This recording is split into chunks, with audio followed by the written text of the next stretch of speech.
Hello everyone. Today I'm going to be talking about Amazon returns pallets. Uh, I got a message, or I messaged someone who does it, and obviously tried getting involved with them, and they come back with a pallet what I could buy and how much it would cost to buy. And at first I thought, you know what, I might just try it, jump in, pay the money, get it done. But then I did further research, like I recommend everyone does on anything they're about to invest in. So when I started researching it, there was a lot of issues what I didn't like with the fact that it's pure luck if your items are actually good condition. So I watched a couple of videos on it, and then some people got loads of mint condition items, other people got loads of broken items which you literally could not resell.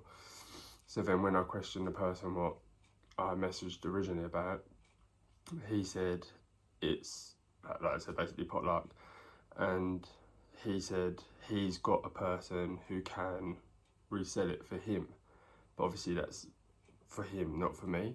So he was like, if you can find someone who could sell the broken parts, then it's worth it. But for me, at this moment in time, I ain't got that contact, and also like I ain't got the ability to sort of fix these products as such. So like he was talking about like microwaves and stuff like that, so it's a lot of like electrical bits and that which I wouldn't really know how to deal with if I was broken. So he's got a person that sells them off as broken. I don't think I could bring myself to do that. I wouldn't like the bad feedback basically as it comes doing that. But each to their own. Like I said, this could be something what you're interested in, but it's not something what I wanted to do. So I avoided that. But I did dig into it more and see if there is ways you can just get a pallet which you know is mint condition, but it's just literally pure luck because it's all just returns. So you got to think, like how I was thinking about it anyway, is if I order something off Amazon, I've ordered it because I want it. The only reason I'd return it if it's not broken is if someone else ordered it as well for me. So then obviously you've got two of them, you send one back. Other than that, I don't think I'd return it unless it was broken. So like the pallet I was going to buy was all headphones and like speakers and all. But then it's like I was going to buy it, but then what could be faulty with the headphones? Or is it a case of like they brought it and they're not as good as they thought they would be, or they got a better set for Christmas or something along them lines?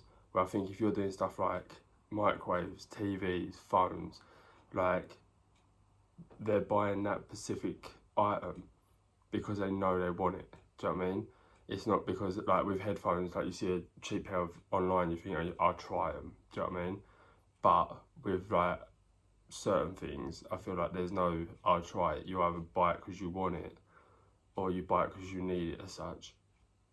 Where, like I said, even with headphones, I didn't want to risk it because if you get them and only all the left ears are working, how can you sell that? Do you know what I mean? Like, how are you going to sell a broken product to someone else? I personally don't get it. Like, there's so many people rave it up, and I get it if all your stuff comes back in mint condition, but unless it comes back mint condition, you're not even going to make your money back. Like, the pallets ain't cheap. Like, if they're 50 quid or something, I'd risk it.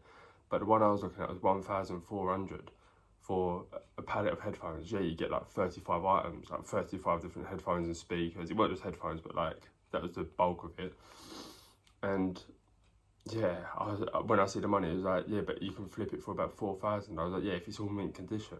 If it's not mint condition, I ain't gonna get £4,000 for it. But yeah, like I said, do your own research if you're interested in doing the Amazon return pallets. That's just my experience with it.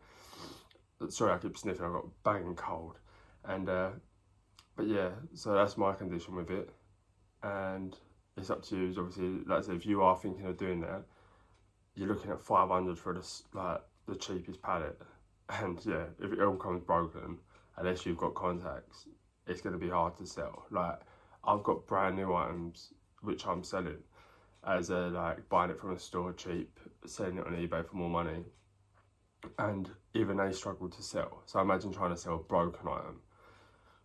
Do you know what I mean? Unless you've built up some sort of Insta page for selling stuff or TikTok for selling stuff, and you do extra bargains because they're broken or whatever, I feel like it's going to be a struggle. Unless you raffle it, you can do a raffle, but then you've got all the laws and that with raffling.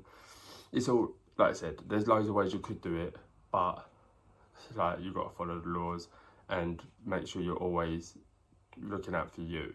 Do you know what I mean? Just because, like, when my mate was originally talking about it, it was all push. It weren't until I did my own research, and I was like, you know what, mate? Like, they actually do like, I could get stuff broken. He's like, yeah, I know. Well, why not tell me that in the initial chat? Do you know what I mean? So always think of yourself, because no one else does. And they'll rather put their crap on you. Like, he's probably gonna say he did sell me a pallet, add a couple of hundred onto it. He's made 200 quid just for selling me a pallet, which I wouldn't moan at. Do you know what I mean? Like, that's what loads of people do. And fair play to him. He's got the access to it because you need to be VAT registered. So he had the access to it, charged me a bit extra for me getting the pallet, fair enough. But the fact that I could get a pallet of broken stuff, nah, I'll avoid that game. I'd rather stick to my sports betting or my trading, etc. So that being said, that's my thoughts on the Amazon pallet.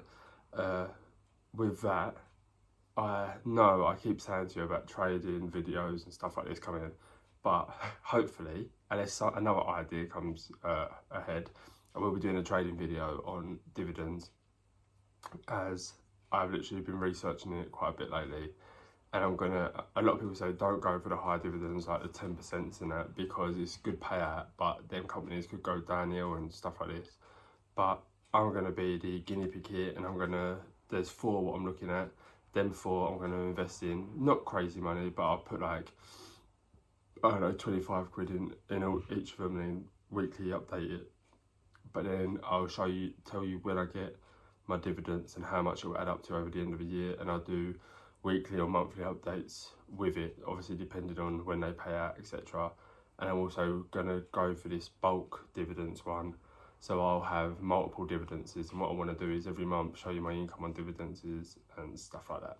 But yeah, so stay tuned, it should be all fun and games. And yeah, hopefully there's a couple of more things in my pipeline which I'm hoping to sort out. But yeah, it's just so many jobs to do, yet so little time. That's why my videos ain't been as regular as I'd like, but I'm going to gym every morning now, so my plan is after gym, do a video for you. Alright, so with that being said, please like, subscribe and follow for more.